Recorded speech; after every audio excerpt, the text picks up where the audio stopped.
Mudah-mudahan ini bisa membantu Pak Prabowo dari luar pemerintah. Jadi kalau karir politik ya redup lah.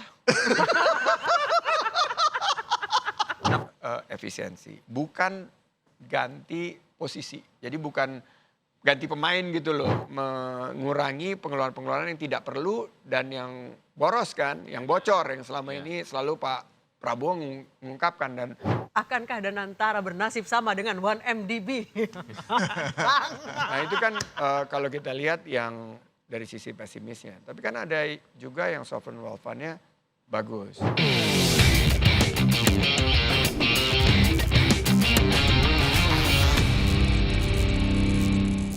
Kita jumpa lagi di podcast Bikin Terang No Gelap-Gelap. Tapi auranya masih agak gelap ya, walaupun THR udah cair. Itu yang udah cair.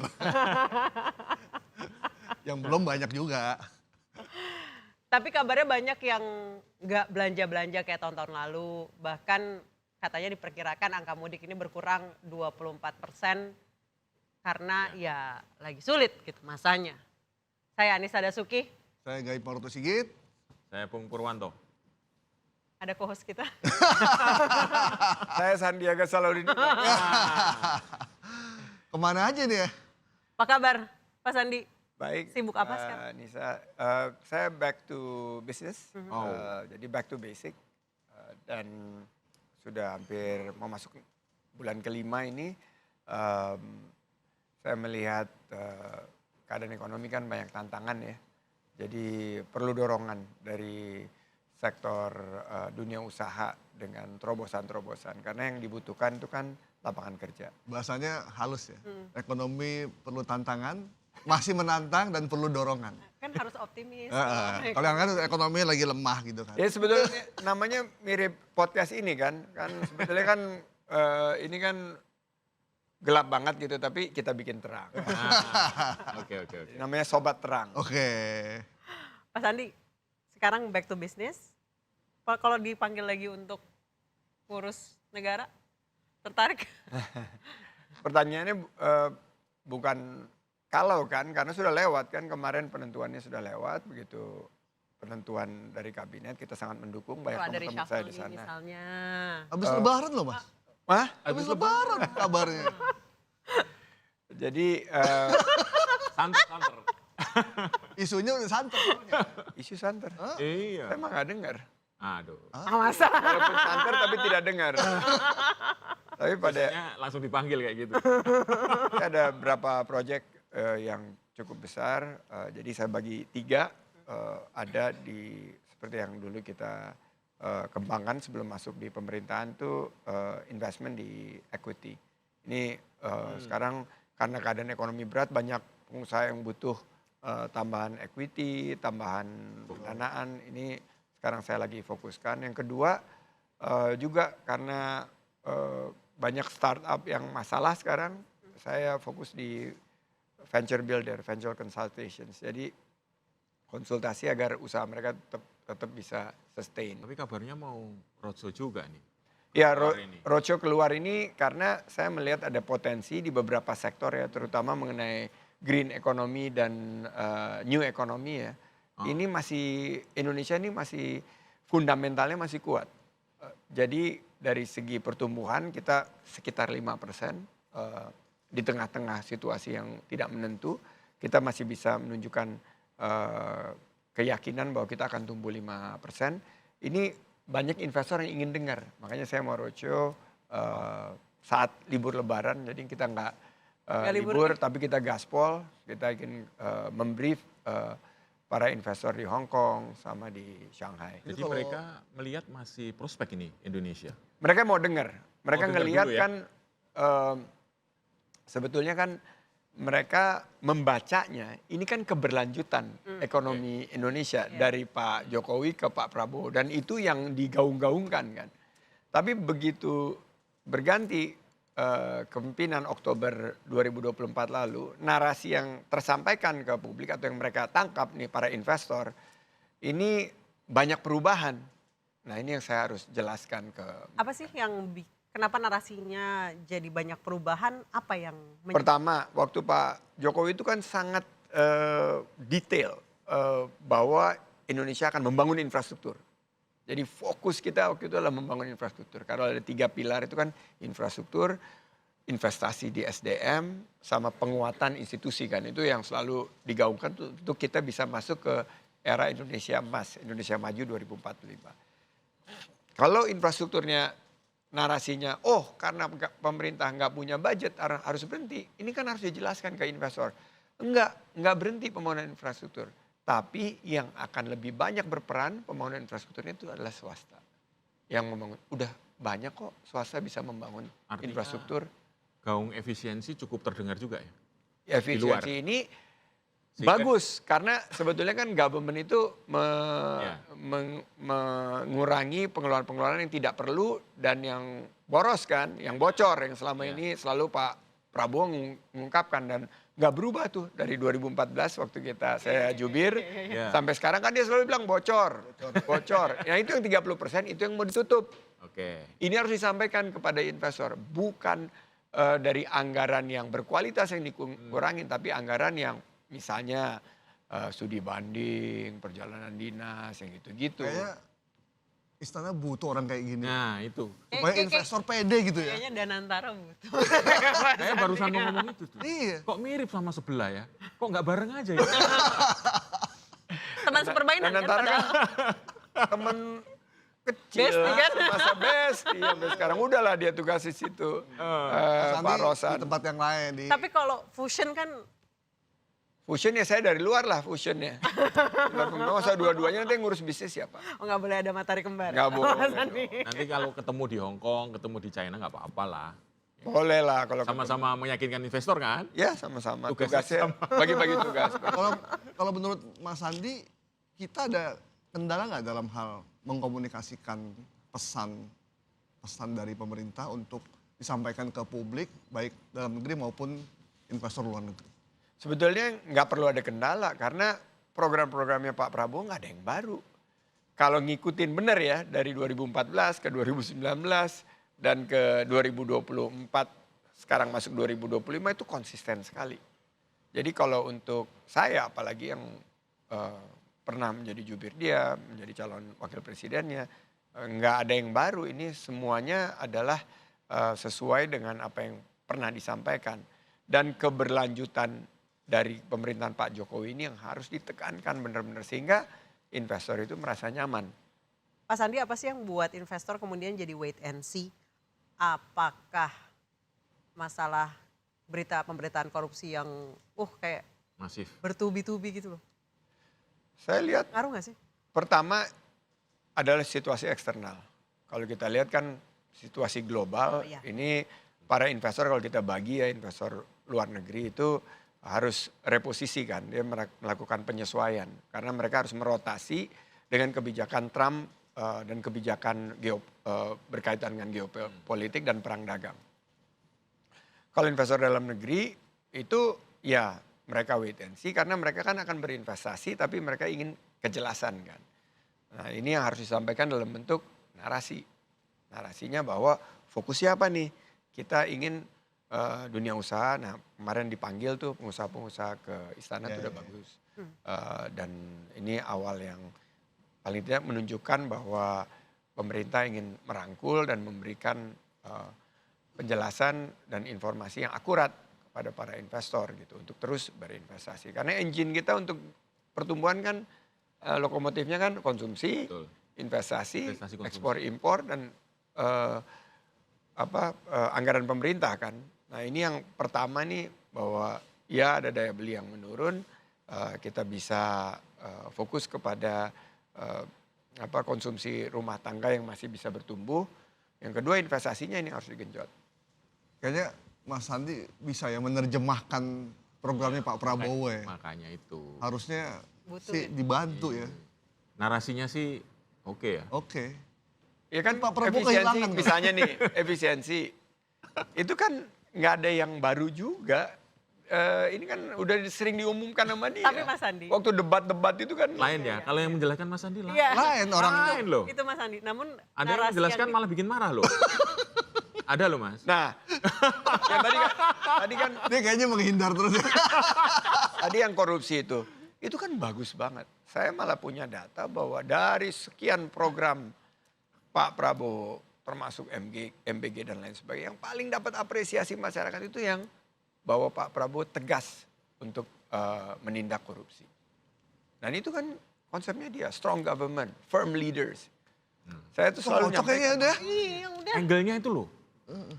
Pas. Tapi Mas Andi, narasi yang Angle. diterima masyarakat adalah, pemerintahnya nggak benar. Iya. Berita korupsi tiap hari, rakyat capek. Justru di sosmed tuh yang rame itu. Nah, Bukan narasi. yang harus justru- disampaikan itu adalah ini program utamanya Pak Prabowo untuk Detoksifikasi. meningkatkan efisiensi. Bukan ganti posisi. Jadi bukan ganti pemain gitu loh. Nah ini kan yang akhirnya berbahaya kalau disampaikan bahwa ini sebetulnya hanya untuk bertukar pemain gitu. Nah itu. Ini yang harus disampaikan. Oh itu. Ini yang membuat tagarnya kabur aja dulu. Sama Indonesia gelap gitu, Bang. Ya, kabur aja dulu dan Indonesia gelap juga nggak perlu ditanggapi secara Iya. negatif Iya, dan iya, lain benar. sebagainya kan. Bener. Ini sesuatu yang natural gitu loh. Kalau kan ada habis Beda. gelap terbitlah terang. Ini kayak podcast ini. Ini kan nih. kayak Bikin habis terang. gelap terbitlah terang. Memang agak gelap, orang namanya juga semuanya dalam ekonomi global seperti ini. Tapi gimana caranya kita bikin terang gitu loh. Kan source of hope atau Iya. harapan itu harus terus dibangun. Tapi pesimisme yang muncul di sosmed itu, ini rupiah anjlok, bahkan Saham. melebihi rekor ketika krisis Krisis moneter 98. 98. Kan orang tuh, orang yang nggak ngerti itu langsung otaknya, wah kita akan balik lagi kayak krisis kayak dulu. Kemudian dimunculkanlah gambar-gambar ketika kerusuhan ketika itu. Iya. Akankah Indonesia balik lagi seperti itu? Saya nggak melihat ini Indonesia jauh lebih solid secara ekonomi. Nomor 2 politiknya sudah lebih stabil. Kita sudah ada dalam kontestasi demokrasi yang sudah semakin matang. Dan pemerintahan ini sudah mendapat dukungan yang luar biasa. Misalnya nih, Pak Prabowo memiliki tingkat kepuasan 80% itu. Ya. Pernah loh ada presiden sampai 80%. Pak Prabowo ya 80%, Pak SBY 10 tahun, Pak Jokowi 10 tahun. Tingkat kepuasan 80% ini yang paling dekat itu Pak Jokowi kalau nggak salah 70 sekian. 78 ya. 78. 78 ya Iya, paling tinggi ya. iya. Ini 80 gitu.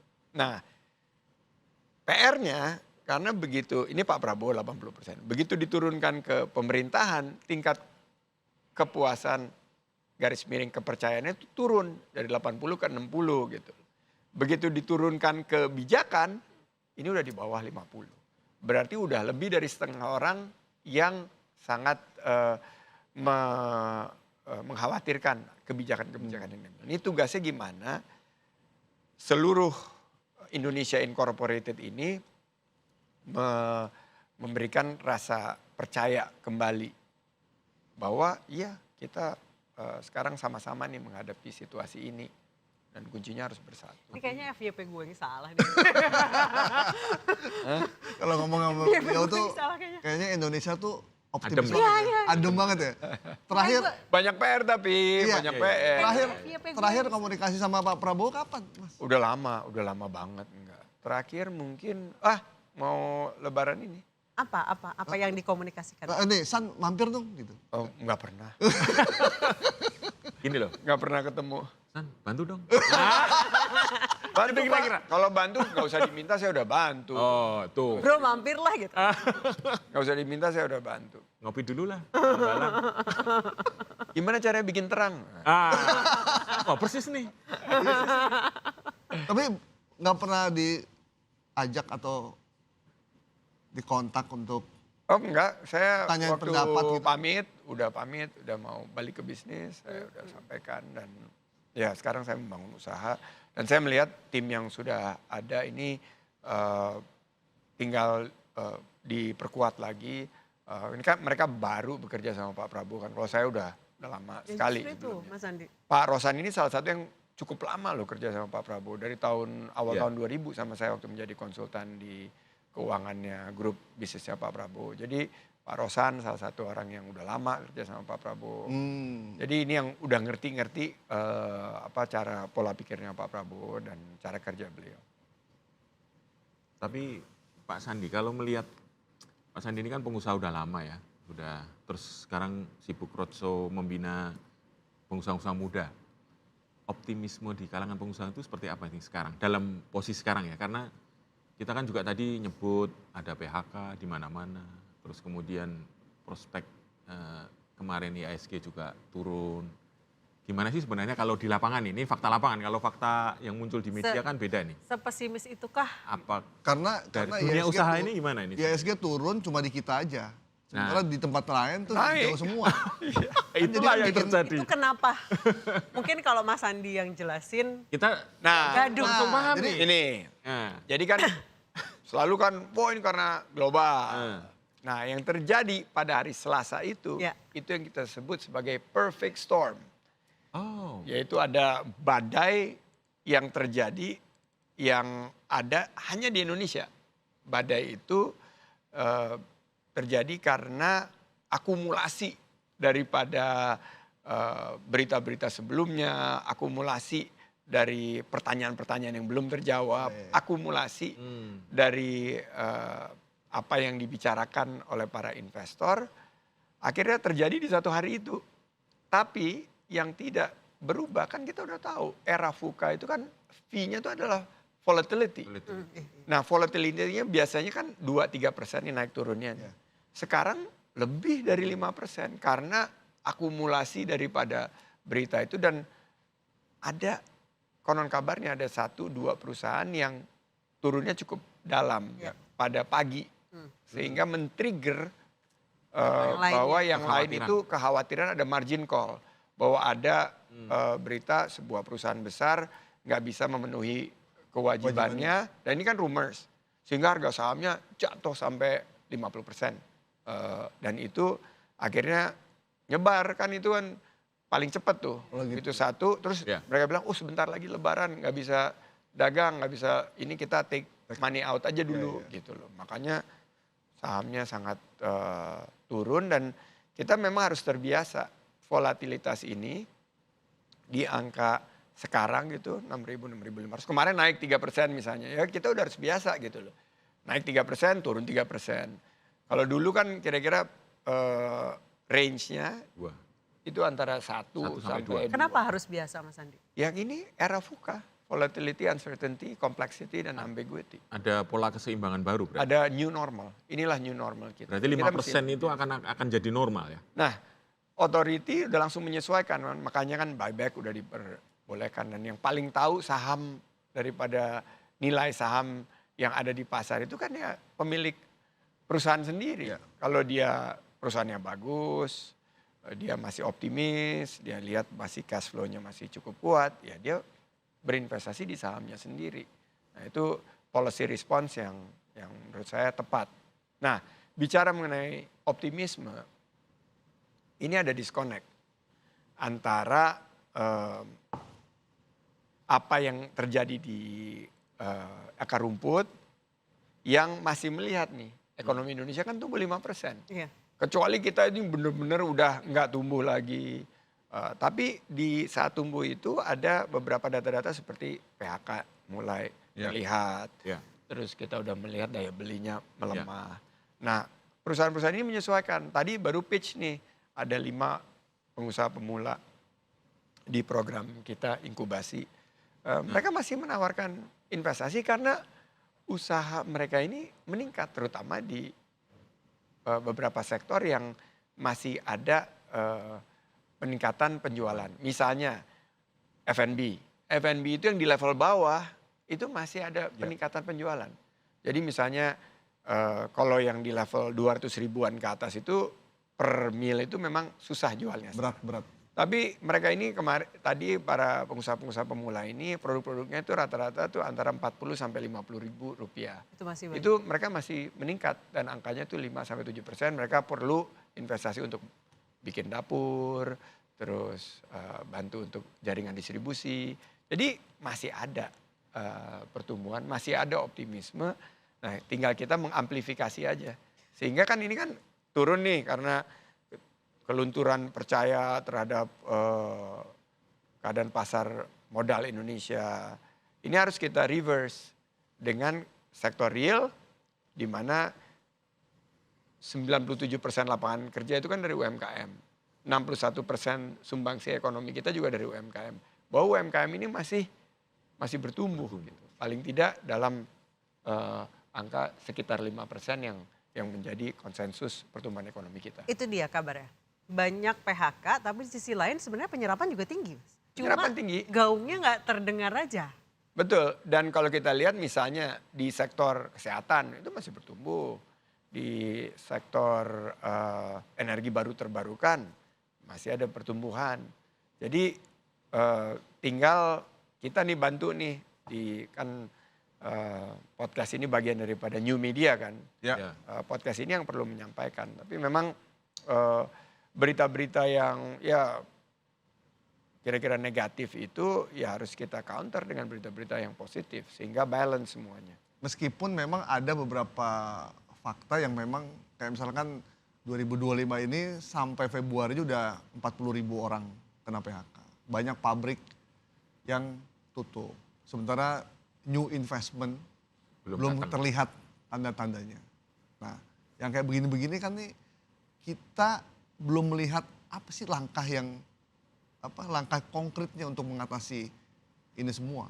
Badai PHK. Dia badai PHK. Saya pernah gitu. ngobrol nih waktu itu. Yang mesti diselamatkan itu yang di PHK. Karena perusahaan itu kan pasti akan ada up and down. Ya. Ya. Tapi yang kehilangan pekerjaan ini kan PHK. Kalau saya akan invest di teman-teman yang di PHK ini. Dan di sini pemerintah harus hadir. Di mana pemerintah harus memberikan pelatihan dan peningkatan skill mereka dan penyesuaian skill yang dibutuhkan. Karena misalnya sekarang udah pivot dari teknologi yang lama ke teknologi yang baru. Mereka harus disiapkan skill set apa gitu loh. Skill up-nya ya. Skill mereka misalnya dia mesti belajar bagian baru daripada industri fashion yang sudah tidak lagi seperti yang lama-lama gitu. Dan kalau permintaan dari domestik terutama ya mengenai fashion memang agak sedikit turun karena daya beli. Tapi secara overall ya sesuai dengan pertumbuhan ekonomi kita ya sekitar 5%. Jadi akan ada penyesuaian atau adjustment para ya kayak misalnya industri media, ada satu media tutup gitu. Kan tiba-tiba ada 100 wartawan yang nyari kerja kan. Ya. Tapi kan terserap 30 di sini, 20 di sini. Oper-oper. Ya. Oper-oper kan. Dan ini ternyata yang bertumbuh media yang ini. Jadi ya bisnis akan mencari bentuk. Nah pemerintah di masa transisi ini harus memberikan insentif kepada mereka yang mungkin dalam waktu 6-9 bulan ini nyari kerja. Harus program yang dulu Pak Jokowi lakukan prakerja itulah yang dianggap salah satu program yang paling berhasil. Bisnis ini yang harus akan mencari bentuk. Bisnis akan mencari bentuk. Nah, tinggal skill daripada para pekerjanya ini yang harus ditingkatkan. Jadi Kemudian, itu yang utama ya, menciptakan lapangan kerja. Betul. Pengumuman dari Menkyu, defisit anggaran. Walaupun ada tapinya, tapi masyarakat tuh nggak mau dengar tapinya Pak Sandi. Ini pola komunikasi sih menurut saya salah satu yang menjadi concern, makanya nanti di roadshow ke depan ini yang harus lebih dijelaskan adalah kaget rata-rata. Jangankan masyarakat, netizen kita yang lebih mendalami kok defisitnya begitu besar gitu loh. Ada apa nih di belakang ini, kan komoditi memang turun. Terus ada juga dari segi pengumpulan pajak dengan sistem yang baru mungkin akan ada delay. Tapi ini harus dijelaskan karena kalau tidak dijelaskan mereka pasti bertanya-tanya. Nah penjelasannya itu memang harus gampang dicerna, pendek untuk yang publik yang bisa dijelaskan.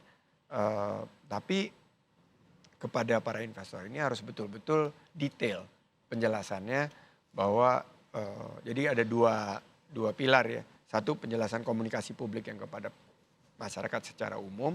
Tapi yang untuk kepada para analis, para ini itu harus jelas bahwa ini dropnya seperti apa, terus projection kan kita harus lihat di balik hype itu kan ada hope. Nah hope itu seperti apa proyeksi untuk tahun ini. Saya yakin sih kalau dijelaskan dengan baik, Indonesia secara fundamental kan ekonominya akan ekonomi G20 loh. Ini ekonomi G20 loh. Jadi ini ekonomi yang cukup besar dan diperhitungkan. Ini akan terus menjadi acuan bagi para investor. Sekarang mereka lagi wait and see semua. Nah ini gimana caranya mereka nggak wait and see dan mulai Memang masuk ke... sepertinya banyak pertanyaan yang tidak terjawab ya. Iya. Jadinya memunculkan ya kekhawatiran yang berlebih gitu. Sama narasi Ya, baik yang tidak dan tersampaikan. Yang menjawab itu sedikit, jawabannya nggak kena lagi. Nah, ini yang kadang-kadang membuat pertanyaan itu semakin liar ya. Atau Semakin Mas liar Bob, nih. Nggak dijawab, tapi Nah. jawabannya menimbulkan pertanyaan Pertanyaan baru. baru dan menimbulkan polemik yang baru. Iya. Itu gimana? Tertutup oleh jawaban-jawaban Aduh. yang sebenarnya butuh public speaking. Kita bisa ya. Yang mengenai ini anggaran, kita harus pertama komunikasikan bahwa governance, bahwa kita ini nggak ada yang berubah dari pemerintahan Nah. sebelum-sebelumnya itu kita jaga bener nih fiskal kita. Kita nggak ugal-ugalan gitu. Karena khawatirnya kan para investor dan lain sebagainya ini kita tiba-tiba lose guard. Terus kan mulailah muncul rumors ini resign, ini akan diganti dan lain sebagainya. Ya, Kan ya, itu kan karena tidak ada kejelasan terus mulai ada dan begitu Spekulasi. rumors yang nggak didinai itu kan become Nah, itu reality kan. Iya. Iya. Jadi denialnya harus disampaikan dan kemarin sudah disampaikan dengan baik dengan lugas, tegas, jelas dan memberikan harapan bahwa masalah governance ini akan berujung kepada peningkatan penerimaan pajak karena ekonomi kita bertumbuh walaupun ada penyesuaian misalnya. Nah ini bagian dari ini Nisa. Yang kedua adalah masalah yang selalu berkaitan dengan perubahan kebijakan. Nah ini dijelasin namanya kan keberlanjutan. Tidak ada perubahan kebijakan yang fundamental. Yang ada adalah perbaikan, penyelesaian dan perbaikan. Dan antara misalnya, itu kan udah jadi pemikirannya Pak Prabowo sejak awal. Ya. Ini tinggal dikomunikasikan dengan baik dan sekarang sepertinya sudah lebih baik pengkomunikasiannya dan tokoh-tokohnya yang ditampilkan juga yang memiliki reputasi yang baik. Mas Andi, tahu nggak? Ketika saya baca soal Danantara, artikel apa yang pertama masuk? Akankah Danantara bernasib sama dengan 1MDB? Nah itu kan kalau kita lihat yang dari sisi pesimisnya. Tapi kan ada juga yang sovereign wealth fund-nya bagus. Seperti kayak Temasek atau Norges Bank. Nah itu yang harus diceritakan kepada publik. 6 bulan pertama apa yang akan dilakukan? Governance. Harus perbaiki tata kelola. Jadi sehingga Danantara itu nggak kayak 1MDB. Before making any investments, investment yang ada dulu nih diperbaiki. Waktu Temasek pertama terbentuk kan yang paling pertama dikerjakan perusahaan-perusahaan yang ada di bawah situ Singapore Airlines. Harus nomor 1 terbaik di dunia. Jadilah Singapore Airlines perusahaan yang tidak punya destinasi lokal. Menjadi perusahaan airlines terbaik di dunia. Terbaik ya. Kedua, Tidak punya destinasi lokal. pelabuhan. Coba, pelabuhan Port of Singapore Authority harus jadi pelabuhan yang terefisien sedunia. Jadilah Jadi. PSA dan bukan punya di situ aja di mana-mana dia menjadi referensi operasi pelabuhan yang paling baik. Changi Airport, bagaimana caranya Changi ini menjadi bandara terbaik di dunia? Ya mereka kerjakan gitu. Itu yang mereka kerjakan sampai ini semua investasi berhasil menghasilkan profit sampai mereka keluar duit dari kupingnya. Begitu keluar duit dari kupingnya, nah dia baru pikir investasinya di mana. Nah, mulailah dia investasi di Indonesia. Berapa lama butuh waktu Ya itu. bagi Danantara untuk jadi seperti itu? Harus dicari penjelasan. Sekarang kan mereka udah dapat dividen. Itu kan mungkin bisa di set aside karena untuk investasi jangka panjang kan. Ini kan untuk anak cucu kita, bukan investasi zaman sekarang. Kemarin juga sempat ada rumors bahwa masyarakat Indonesia yang tadinya investasi di bank-bank BUMN ditarik semua, kemudian berbondong-bondong beli emas. Jadi UMKM itu susah dapat pinjaman, semuanya di hold. Itu benar nggak sih? Ada beberapa UMKM yang menyampaikan ke saya. Dan ada juga yang perusahaan yang udah menengah besar gitu. Karena mau ada RUPS, mau ada pergantian, mungkin ganti kebijakan. Tapi kan sebetulnya nggak akan lama itu. Begitu udah balik lagi, customer mereka itu kan pasti akan terlayani. Itu kan yang make money buat mereka kan. Kalau mereka minjemin kan mereka dapat net interest margin.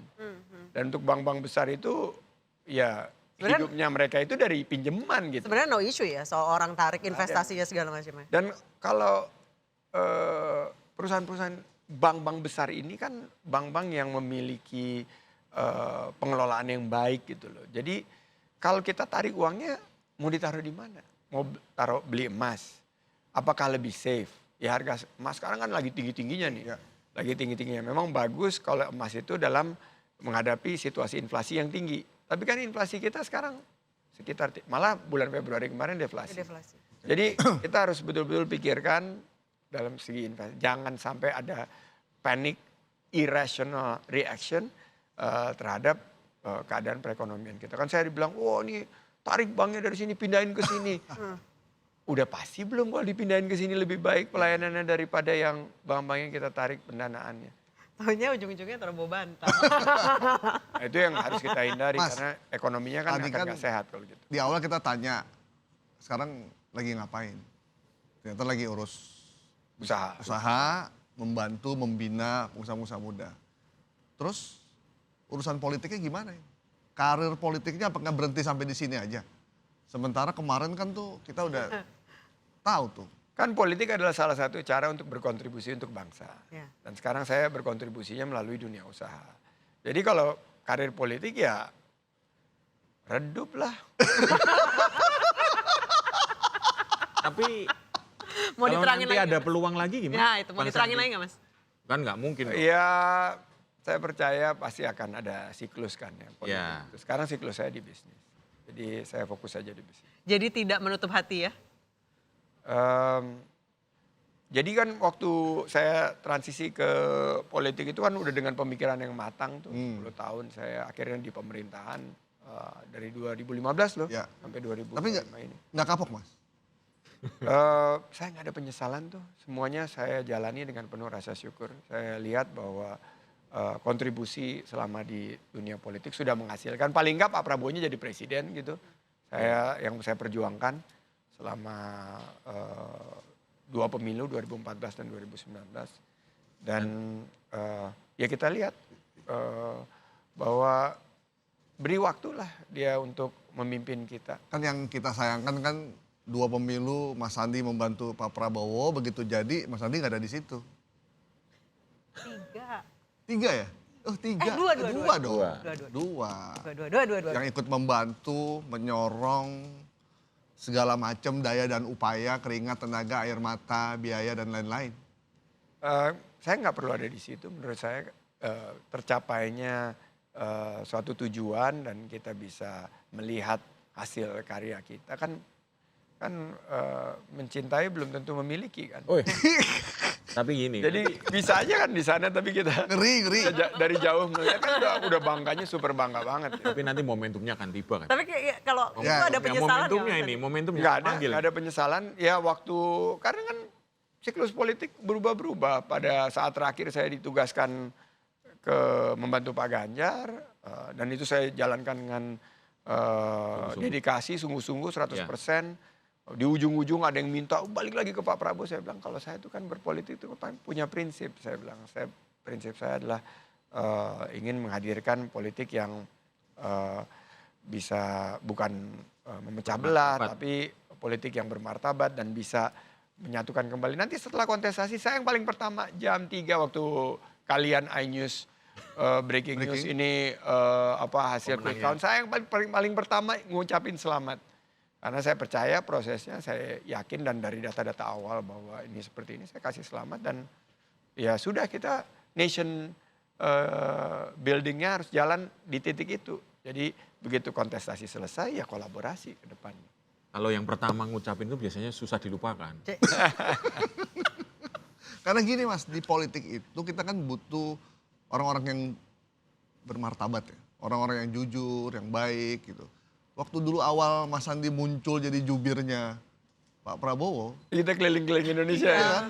Itu Saya masih di Bisa ada. Saya nggak ikut, ada beberapa wilayah kan yang saya ikut. membuka mata anak muda kan. Oh ternyata Sandiaga Uno aja masuk politik gitu. Ya. Jadi akhirnya banyak orang yang mulai Alhamdulillah tertarik. banyak yang masuk politik. Itu clear Bagian loh. besar masuk Gerindra waktu itu. Iya, itu clear loh Mas. Karena waktu itu kan politik kan kayak seram didominasi ya Orang orang tua. tua, orang udah bangkotan di partai politik, ngomongnya kayak begitu. Ketika Mas Sandi muncul dengan gaya anak Gaya muda, baru. akhirnya semua orang ternyata Sampai sekarang loh Mas. sampai sekarang Mas. Ya Alhamdulillah. Nah kalau Mas Sandi cuma berhenti sampai di sini, nggak kasihan sama anak Dede. muda Dede itu. Dede itu sekarang udah jadi. Udah jadi. Udah jadi loh Dede itu. Jadi politisi ulung loh mereka. Udah banyak yang jadi menteri juga. Iya, iya. Oh. Ini jubir saya waktu itu udah jadi wakil menteri, ada yang jadi anggota dewan. Saya senang ngelihat mereka bertugas dan kita masih komunikasinya masih lancar kok. Dan saya di belakang layar ya saya memberi masukan, saya memberi senang saya lihat ini. Dan sekarang saya kembali melakukan hal yang memang saya passionate, yaitu membangun usaha dan memperkuat ekonomi anak muda, terutama dalam penciptaan lapangan kerja. Lebih enjoy mana Mas Andi? Hari ini saya enjoy banget ya, enjoy banget gitu loh. Jadi protokoler udah nggak ada. Dulu tuh sebel Tapi banget. jadwal tetap padat ya? Sebel banget kalau protokoler itu, aduh pokoknya baru ini 35 menit. Mohon Bapak harus ditunggu di sini, ditunggu di sini. Izin Bapak ya? Mohon izin. Sekarang saya balik ke, ya DNA saya kan entrepreneur. Jadi saya balik lagi. Walaupun saya di politik kemarin tetap aja DNA saya entrepreneur. Berarti Kalau- jadwal tetap padat ya sekarang?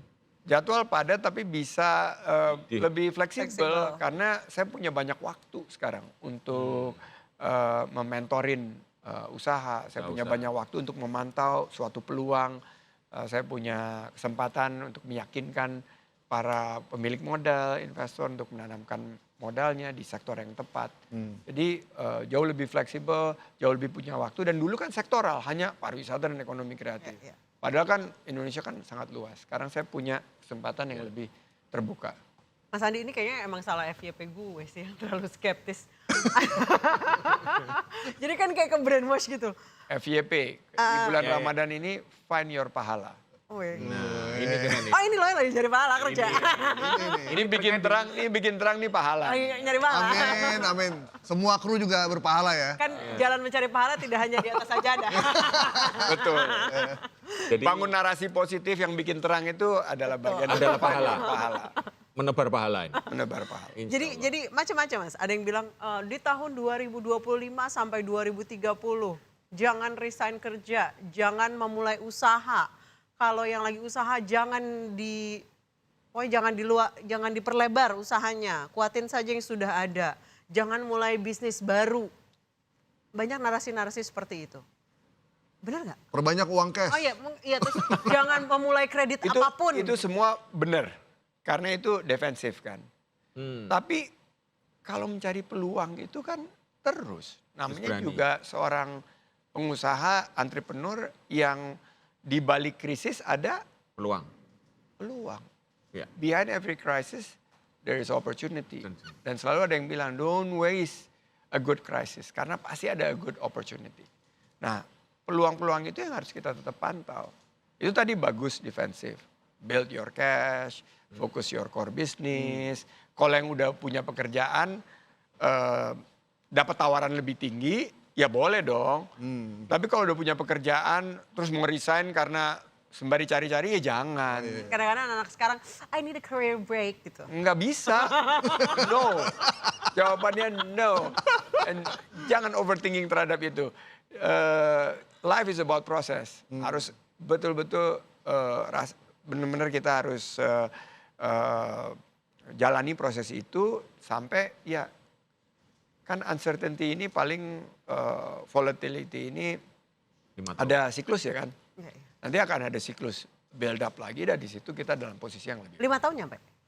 mungkin ya saya lihat sekitar 5 Nyampe ya? tahun ya. Siklus ini. Udah tua ya. Biasanya sih siklusnya 7 tahun.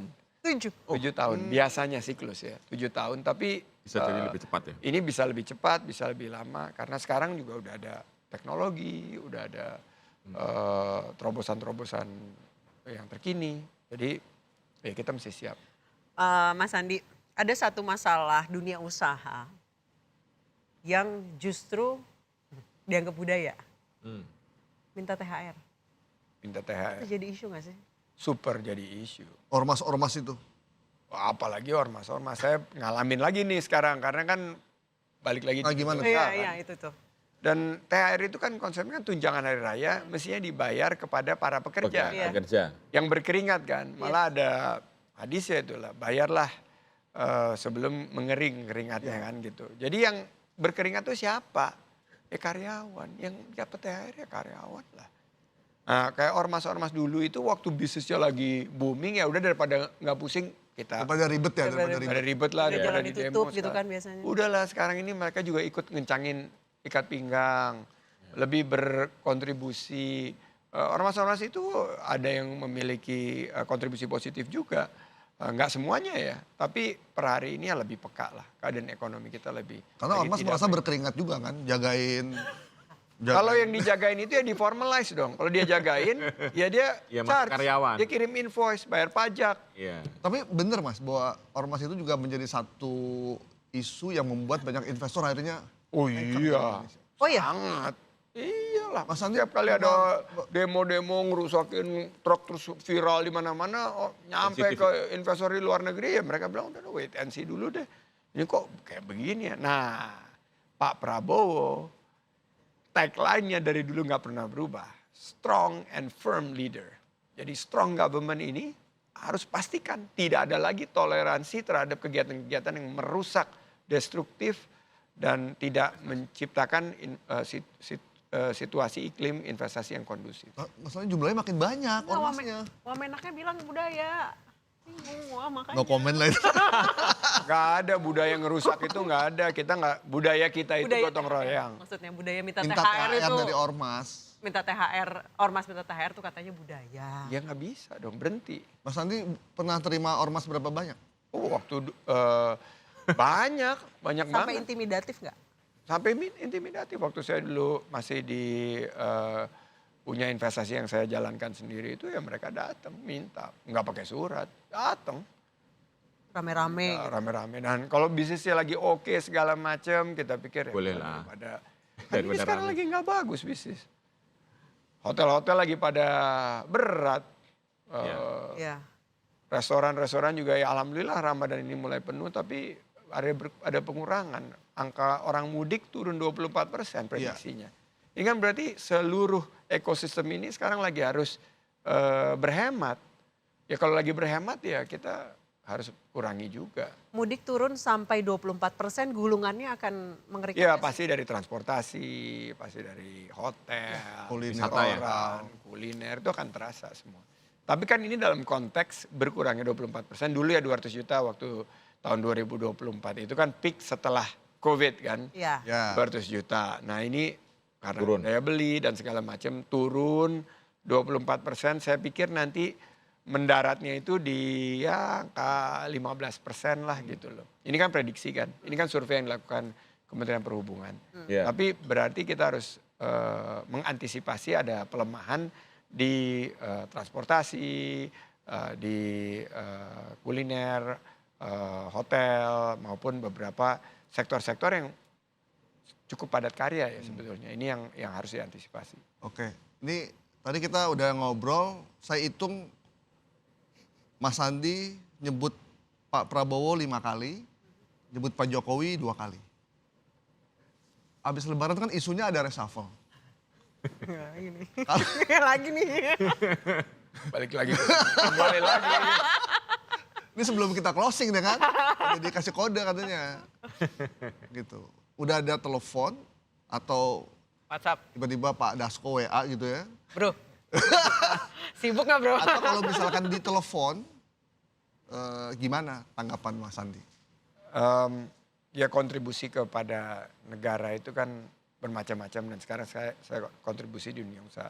Pernah kejadian juga kan di 2019 waktu habis Pilpres, saya di luar pemerintahan kan sampai 1 tahun sampai pada satu saat setelah berkali-kali minta dan waktu itu memang membutuhkan pariwisata, saya diminta untuk di kementerian kan pariwisata dan ekonomi kreatif.